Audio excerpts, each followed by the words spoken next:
Good morning and welcome again to Quilt Chat. We're counting down to Christmas, aren't we? Oh, we are. Do you have your shopping done? No. Me neither. Me neither. No.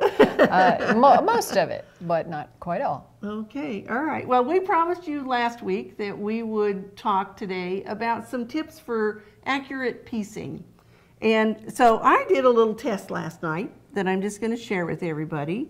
And the first thing I did was I just cut me some 2.5-inch strips.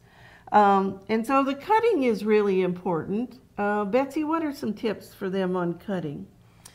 In order to assure that you're cutting accurately, it's always a good idea to cut to the ruler instead of the mat, because the measurements on them can be different. And even if they are just ever so slightly different, the width of the lines that you're measuring by are definitely different. And so it can cause you to end up with some variances. And if you're a 1/16 of an inch off, that'll add up. Yeah, always go to the same place on the line as well, right? When you're on the ruler? When you're using a ruler, sure. Well, it depends some on of the lines get a little bit wide. I only use the mat when I want to cut a piece off.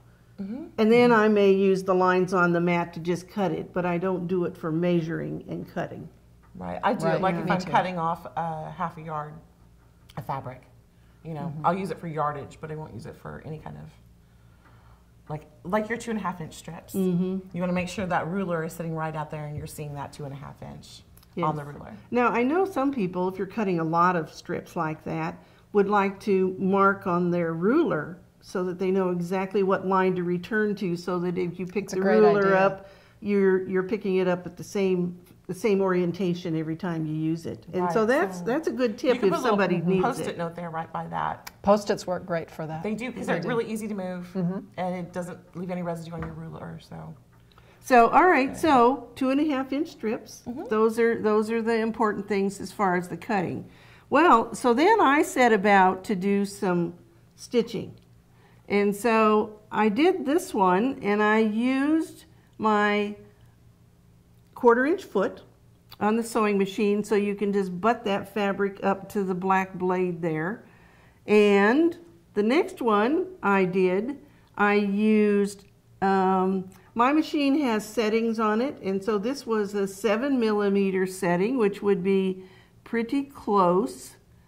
And I don't know if you can see very carefully, but you can see how my white is hanging out over the edge of the, maybe by a 1/16 of an inch. All right, this one I set my sewing machine on a 1/4-inch on the machine, so it's just moving the needle. And so this one was by far the most accurate. And I want to show you what happens on the one that I used my foot, is that you can see this should measure, the size of this square should measure 4.5 inches. And it measures 4 3/8 inches. So I lost 1/8 of an inch in this one block. If I had 8 blocks across my quilt's already going to be 1 inch smaller than it's supposed to be. Oh, I bet nobody's had that problem. Yeah, or maybe everyone has had that problem. I know I have.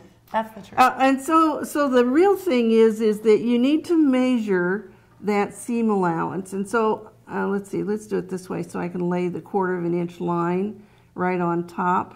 And you can see that I have ever so slightly, like that, a 1/16 of an inch there, but twice, because you got 2 seam allowances, that's your 1/8 of an inch. But what about the scant quarter that we hear about all the time?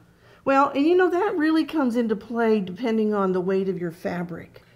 Some kinds of fabric that are lots more loosely woven will take more room to make that bend right here. It'll take more room to make that bend so that when you measure, it's going to be a certain size.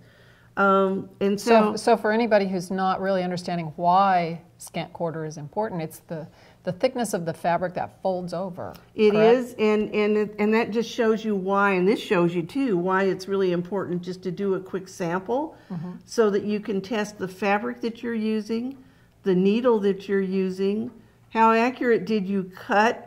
All of those are going to come into play. it's really great if you're using a heavy fabric to go with a lightweight thread that isn't so bulky. And then make sure you're using a nice sharp needle instead of a universal. So it doesn't have the cusp point, it has a really sharp point. Sharp point on it. Right. And then bring it down in size so it's not punching such big holes and moving the fabric apart. And if you ever I have had trouble, never thought of that. if you ever have trouble with the thread bunching up right at your needle where it backs up the needle, that's really a case of the thread not matching the hole in your needle, and it's shredding it as it tries to go through your there. Thread's too heavy for your needle. You need to go up a size on your needle or down a size on your thread. That's right, one or the other. Well, anyway, I just thought this was a great little test, and I was surprised that the foot came out an 1/8 of an inch different. The one that was 7 millimeters was a 1/16 of an inch different, and the one where I adjusted my needle position to a 1/4 of an inch came out exactly the size that I needed to have it. And so if I wanted to, and there are times that you would want to use the foot, if I wanted to use this foot because you can push your fabric right up against it, I probably would tick my needle to the right because it was just a little bit too small. So that I'm taking just a tad bit narrower seam allowance than the 1/4 inch is normally set for this foot. And so test it, because you never know when that will have an effect on what it is that you're sewing. Great tip, Bonnie. Okay, well, so that was a fun little project. And I also want to just show this ruler, because this is one of those rulers that hooks together like a well, I guess I don't know how to take it apart either. But you can make your ruler any length. And when I'm doing this kind of work, I love a 12-inch ruler. That's my favorite size when I'm doing this kind of small work. And of course, the most universal is the 24-inch. It is. Yeah. Most popular. All right. We have a couple quilts here that have piecing on them. The quilt that's on the wall is by Kimberly Einmo, and the one here on the table is by Darlene Christopherson. And they both have piecing. They both have pieced in circles, which can be a little bit of a challenge. And the pretty mariner's compass in the center. Do you think that this was foundation pieced? I don't know if it was, It's but very well done. it certainly could be. Yes. And as accurate as all the points are, I would guess that maybe it was foundation pieced. But knowing Darlene, she also could piece it, just generally piece it and make it come out that way. But she's got 2 circles because she's got this star in the center too that she had to sew in there. She did a beautiful job. And Kimberly's is so fun and full of vibrant batiks. And it doesn't have a name on it, but you gave it a name. What did you call it? I did. Raking in the Sunshine. It's wintertime. We're ready for that. Well, anyway, 2 great quilts. And so we hope that that just gives you some tips on making your piecing come out more accurate next time. Yes. I'll try it. Will you? Yeah, my piecing needs some help. Okay. All right. All of our piecing needs help. Yeah, I think that's true. All right. So, Betsy, what do we have going on the blog? Oh, we have Christmas Countdown, and we're getting to the thick of it. And so lots of ladies have been sharing wonderful blocks on Facebook. And so at any point, you're welcome to come over, join the Facebook group, and take a look at the blocks, even if you want to just kind of lurk around in the background and see what everybody's doing.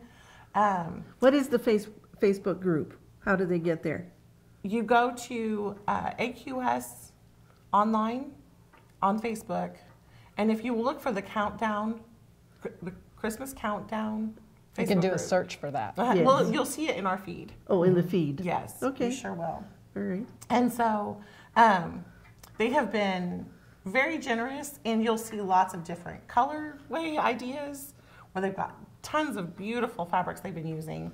And then alternate piecing techniques, because we only work with our 3 patterns in half square triangles for our complicated piecing. We don't go as far as flying geese and stuff like that, so the beginners are always welcome to join in. So we start with the simplest construction. And so the ladies there get fancy on us, and they're very good to share the It's a great size, learning tool right? for everyone. Yeah.